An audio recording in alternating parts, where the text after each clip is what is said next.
नमस्कार साथियों इस टॉपिक में आज जानेंगे कि आप घर बैठे रजिस्ट्री जो है अगर मान लीजिए कोई भी ज़मीन खरीद रहे हैं उसका रजिस्ट्री करवा रहे हैं तो उस ज़मीन की नाप-तौल कैसे करें? अब देखिए, या आप ज़मीन खरीद रहे हैं तब भी नाप-तौल की ज़रूरत है, ख़ास ज़रूरत है क्योंकि भई आपका खेत मौके पर कम है कि मौके पर ज़्यादा है, इस ज़मीन का जो है रकबा मतलब ग्राम सभा की ज़मीन में तो नहीं है, ठीक है? या आप मान लीजिए कब्ज़ा किए तो भी आप देखें कि भई इसने जो है कितना मान लीजिए यहाँ पे ज़मीन है इसका या प्लॉटिंग हो रही है तो भी ज़रूरी है कि भाई प्रॉपर्टी डीलर ने कितने की रजिस्ट्री कराई क्षेत्रफल पे और कितना वहाँ पे कब्जा किए हैं, ठीक है? चलिए मैं आपको बता रहा हूँ, घर बैठे आप देख सकते हैं, ठीक है? और ये भी बताऊँगा और अगर आप देखिए, किसी भी मैटर पर विशेषज्ञ द्वारा कंसल्टेशन करना चाहते हैं, तो हमारा कॉन्टैक्ट नंबर वीडियो की डिस्क्रिप्शन में मेंशन किया गया है, ठीक है? अब देखिए फ़ोन को जो है मैंने कुछ इस प्रकार से कर लिया है, ठीक है ना? क्योंकि इसमें दिक्कत होगी, ठीक है ना? अब देखिए साथियों, यहाँ पे जैसे मान लीजिए कोई भी एक खेत जो है मैं सिलेक्ट कर लेता हूँ, जैसे ये ज़मीन। जैसे मान लीजिए ये वाला खेत मैं खरीद रहा हूँ, ठीक है? तो अब खरीद रहा हूँ या मान लीजिए मेरा खेत पहले से है, हमें इसकी नाप-तौल पता करनी है। अब नाप-तौल आपको कई कारणों से पता करने की आवश्यकता होती है। जैसे मान लीजिए खरीद रहे, तो आपको नाप-तौल करनी होगी। इसलिए करनी होगी कि भाई ये ज़मीन जो है मतलब हम खरीद रहे हैं 5 बीघा, मौके पर 5 बीघा है भी कि नहीं, तो घर बैठे नाप लो। दूसरा ये है कि भाई मौके पर ज़्यादा कब्ज़ा तो नहीं है, ठीक है? ये भी आप पता करो। इसके अलावा भी साथियों मैं आपको बता दूँ कई चीज़ें आप पता करिए ज़मीन खरीदते समय कि भाई नक्शे में ये ज़मीन यहीं पे है कि नहीं, पहला चीज़। दूसरा इसका डबल रजिस्ट्री तो नहीं हुआ है। तीसरा इसका अंश से अधिक विक्रय तो नहीं हुआ है। चौथा ये मान लीजिए आस-पास की ज़मीनों में तो नहीं है, मान लीजिए ग्राम सभा की ज़मीन, सरकारी ज़मीन तो नहीं है।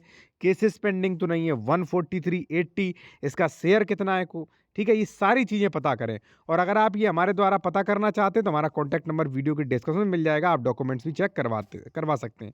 चलिए, तो अब मैं आपको बताने वाला हूँ कैसे नाप-तौल यहाँ पे करें। अब देखिए, हमने तो इससे काफ़ी बेनिफिट उठाया है, बहुत ज़्यादा, ठीक है? अब जैसे मान लीजिए हमने जो है यहाँ पे सिलेक्ट कर लिया ऐड फर्स्ट पॉइंट, ठीक है ना? ऐड पॉइंट पे क्लिक कर दिया। अब यहाँ पे इस ज़मीन का मैंने ये वाली भुजा जो है मैंने मापी, ठीक है? ये भुजा। अब ये भुजा जो है आप लिख सकते हैं। ये भुजा साथियों यहाँ पे आप देख सकते हैं लगभग 69 मीटर की ये भुजा है, ठीक है? 69 मीटर की, ठीक है? अब ये आप पेज पे लिख लीजिए कि ये भुजा जो है 69 की है, ठीक है ना? अब इसके बाद जो है हमने यहाँ पे जो है कर दिया दूसरा, यहाँ पे हम सिलेक्ट करेंगे, ठीक है? यहाँ पे हमने क्लिक किया, ठीक है? और यहाँ पे जो है मैंने फिर से पॉइंट जो है यहाँ से क्लिक किया, ठीक है? 70। अब यहाँ पे ये भुजा हम नापेंगे तो ये भुजा कुछ कम है, ये भुजा है साथियों लगभग 63, ठीक है ना? तो अब देखिए वो ज़्यादा थी, ठीक है ना? ये कम है, तो इसका जो है जो भी मान लीजिए बीच का अंतर है उसमें से आधा इधर कर दीजिए आप, बराबर आ जाएगा, ठीक है ना? मान लेते हैं साथियों ये जो है 66 है और ये भी 66 है, ठीक है? आपने मान ली यानी कि 66 उसकी भुजाएँ, ठीक है ना? और उसके बाद जो है फिर से यहाँ पे किया, अब एक ये भुजा मान लीजिए आप नाप लीजिए, ठीक है ना? जैसे मान लीजिए ये, तो लगभग 99% सही निकल आएगा। अब जैसे मान लीजिए ये यहाँ पे जो है मैंने जो है ऐड पॉइंट किया, ठीक है? और ये भुजा भी नाप लेते हैं, ठीक है? ये भुजा। तो अब ये भुजा जब मैंने मापी है, तो यहाँ पे निकला है साथियों 38 मीटर, ठीक है ना? अब देखिए एक भुजा इस खेत की 38 है, मतलब इसकी जो है इसकी लंबाई है लगभग 66 मीटर की भुजा और इसकी चौड़ाई जो है वो है लगभग 38 मीटर। अब कैलकुलेशन कर लेते हैं, पता चल जाए। देखिए साथियों, अब एक भुजा थी 38 मीटर की, ठीक है? तो 38 को आप कर लो उसमें कन्वर्ट, किसमें? फुट में, ठीक है ना? मीटर को फुट में कन्वर्ट, या आप नहीं करना चाहते हैं तो ऐसा ही करिए क्योंकि 66, तो ये जो है ये आपका है 2508 वर्ग मीटर, ठीक है? यानी कि साथियों कहीं कहीं पे 81 ईयर का बीघा होता है, ठीक है?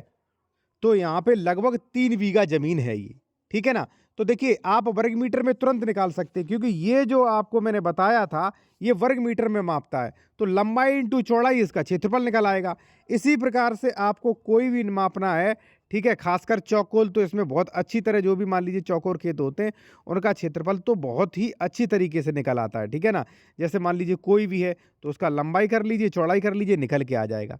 देखिए, इससे काफ़ी बेनिफिट होते हैं। इससे बेनिफिट ये होते हैं, जैसे मान लीजिए आप हमारा खेत खरीद रहे हैं, अब आप फीता तो डालोगे नहीं, ना लेखपाल को, तो आप घर बैठे यहाँ पे इसकी लंबाई चौड़ाई नाप लो, पता चले इसका कम है मौके पर खेत की ज़्यादा है, वो पता कर लो, ठीक है? दूसरी बात, मान लीजिए हम प्रॉपर्टी डीलर हैं, हमने ये खेत खरीदा है, तो आप ये माप लो, जैसे मान लीजिए मैंने खरीदा 2400 वर्ग मीटर, तो मौके पर मैं ज़्यादा कब्जा किए हूँ कि कम? अगर ज़्यादा कब्जा किए हुए हूँ, तो आप ये कहोगे नहीं साहब, खेत आपका इतना है, कब्जा ज़्यादा किए हो, तो ज़्यादा वाला हम नहीं लेंगे, जितना आपका है डॉक्यूमेंट में उतना ही हम खरीदेंगे, ठीक है ना?